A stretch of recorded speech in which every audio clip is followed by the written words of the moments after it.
garantia pessoal dada por terceiro. E a fiança? A fiança também é uma garantia pessoal dada por terceiro. Até aí são iguais. Tanto o aval como a fiança, se o avalista ou fiador for casado, precisam da vênia conjugal. Igual. Até aqui não tem diferença. Agora vamos às diferenças? O aval é uma garantia cambial e a fiança é uma garantia contratual. Deu? Aval é uma garantia cambial, fiança contratual. A fiança eu uso no contrato, o aval eu uso no título de crédito. Que mais?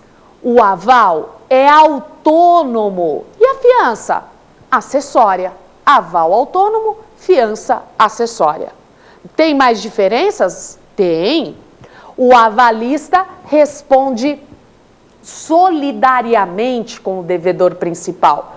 E o fiador, como regra, tem benefício de ordem, a não ser que o contrato expressamente diga que ele abriu mão desse benefício de ordem. Tudo bem? Tem mais uma diferença.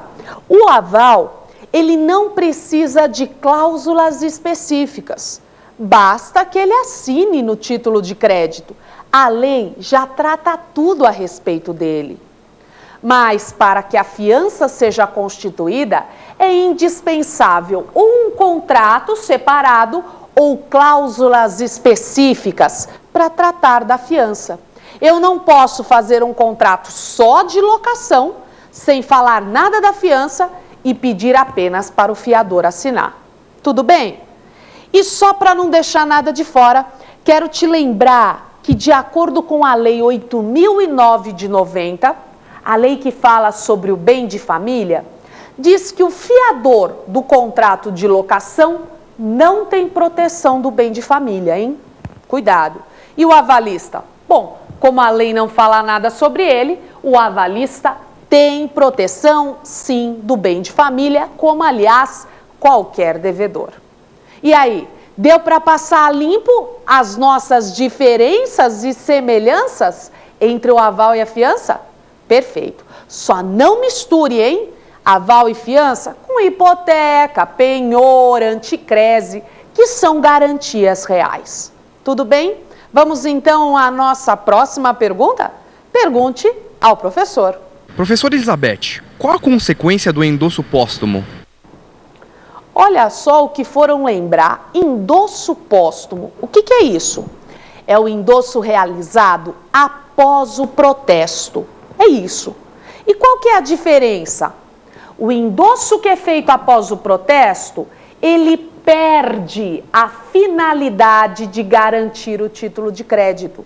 Ele só serve agora para transmitir o título. Em outras palavras, o endosso póstumo produz o efeito da cessão civil de crédito. Lembrou? Cessão civil só transmite, endosso póstumo também. É até fácil de você lembrar. Alguém que transmite o título depois do protesto já não está dizendo que esse título está encrencado? Se o sujeito não pagou até agora? Então essa é a ideia. Endosso póstumo produz efeitos de cessão civil de crédito.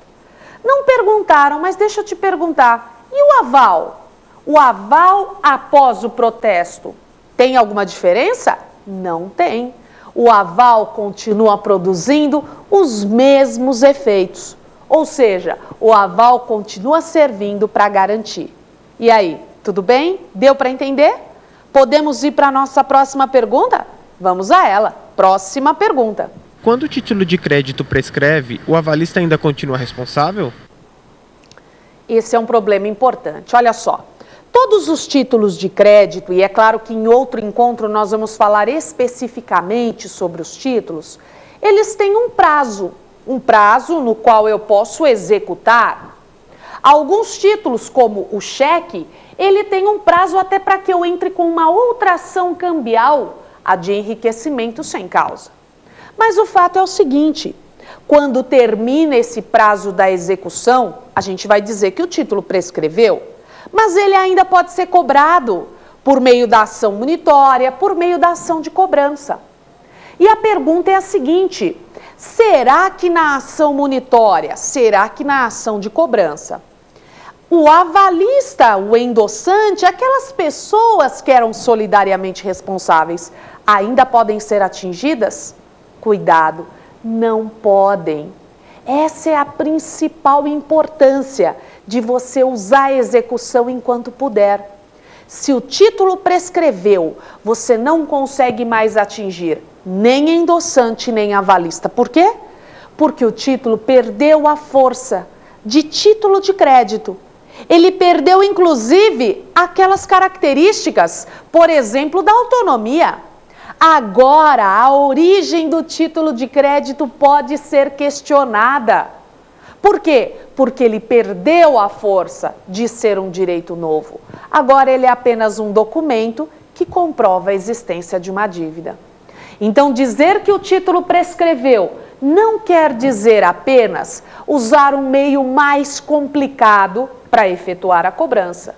Dizer que um título prescreveu significa que você não pode mais usar aquele meio, aquela ação executiva, significa que o título perdeu a força de título de crédito, ou seja, agora eu preciso provar a origem, ou pelo menos ela pode ser questionada, e principalmente eu perdi a possibilidade de atingir os coobrigados, aquelas pessoas que me garantiam a obrigação de uma forma melhor. Entendeu o problema? E aí, tudo bem com o nosso segundo bloco? Claro que o nosso programa ainda não acabou. Nós vamos agora para o nosso terceiro bloco, o X da questão. Vamos ver como os examinadores perguntam esses temas? Vamos lá, não perca, hein? Tem até um momento bíblico aqui no nosso X da questão. Você não pode perder. Vamos então para o nosso próximo bloco, o X da questão.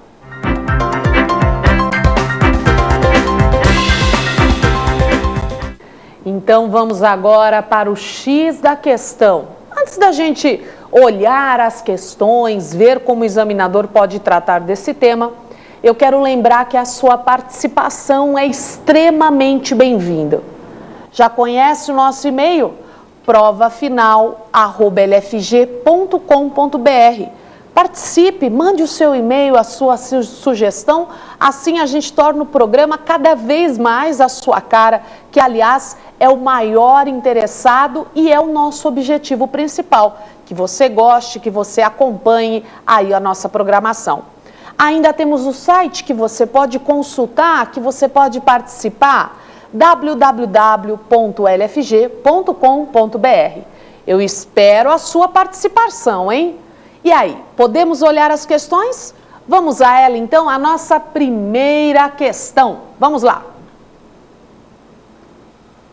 Considerando que Paula tenha endossado a Luana um cheque de terceiro no valor de R$500, é correto afirmar? Veja só o que aconteceu. Aqui, a Paula recebeu o cheque, então ela é credora, e ela endossa esse cheque para a Luana. Então, a Luana é a nova credora.